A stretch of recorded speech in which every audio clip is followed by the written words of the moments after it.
Voyons maintenant comment manipuler cette fonction getAddr_info avec une structure addr_info. Alors, euh, tout d'abord, il nous est nécessaire d'inclure stdio pour utiliser printf pour afficher ce qu'on verra sur l'écran. String.h pour la fonction memset. systypes.h, syssocket.h, netdb.h et arpynet.h pour tout ce qui est relatif au réseau.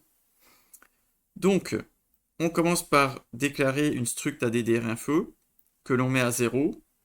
Puis, ici, je précise que je veux AI passif, donc un socket en écoute, sockstream pour du TCP et AIFINET sur de l'IPv4. On initialise déjà un pointeur vers le résultat qui est de type aussi struct addr_info, mais en pointeur, à nul. Et on appelle getAddr_info avec un nom d'hôte nul, un port à 5555. On lui passe le pointeur vers la structure d'addr_info qu'on a définie au début et le pointeur vers le pointeur du résultat. Puis, à l'issue de cet appel, j'initialise un pointeur sur une struct addr_info équivalent égal à res. Et tant que ce pointeur n'est pas nul, je vais afficher les résultats. Si mon résultat est donc d'une famille AIFINET, je vais déclarer une chaîne de caractères de la taille maximale d'une longueur d'adresse IPv4. Je caste ma valeur AIADDR en struct sockaddrin, donc adresse de socket IPv4.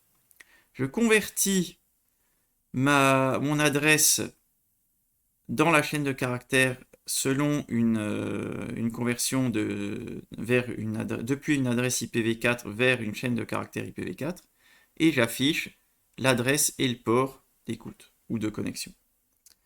Sinon, si c'est une adresse IPv6, je fais pareil mais avec sockaddrin6 avec laquelle je caste ptr flèche AIADDR, donc le champ d'adresse, que je convertis avec le paramètre cette fois AIFINET6 pour convertir une adresse IPv6 en chaîne de caractères représentant une adresse IPv6. Et j'affiche le résultat. Et si ce n'est ni l'un ni l'autre, ce qui ne devrait pas arriver, j'affiche pas une IPv4 ni une IPv6. Alors, voyons maintenant ce que ça donne quand on l'exécute. J'ai ici enchaîné la compilation du programme et si ça réussit son exécution. Donc, en mettant de la FINET sur n'importe quel hôte avec le port 5555, on voit bien que une socket créée se mettrait en écoute sur toutes mes adresses sur le port 5555. En imaginant maintenant que je mette AFINET6, je vais recommencer et j'obtiens le même genre de résultat, sauf que cette fois, j'écoute sur 2.2 points, c'est-à-dire pareil, toutes mes adresses IPv6, port 5555. Je vais maintenant me mettre en AF unspec et obtenir cette fois deux adresses, donc une en IPv4, une en IPv6 sur n'importe quelle autre, enfin n'importe laquelle de mes interfaces, sur le port 5555. Évidemment, il faut faire attention aux combinaisons. Si je mets inet6 et ici mon adresse localhost en IPv4, ça n'affiche rien parce qu'aucune adresse n'est possible en IPv6 avec une IPv4 comme paramètre. Et enfin, je peux utiliser un nom localhost avec AFUnspec.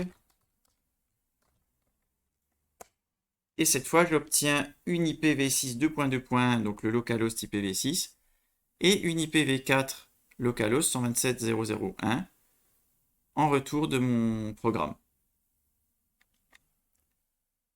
Voilà, cette vidéo vous a montré ce que l'on peut faire avec getAddr_info et la structure d'adresse. ADDR info, ainsi que les structures sockADDRIN et sockADDRIN6 que l'on peut récupérer grâce à cette fonction getADDRinfo. Nous verrons dans les vidéos suivantes comment utiliser les résultats de cette fonction pour ouvrir effectivement les sockets et les utiliser.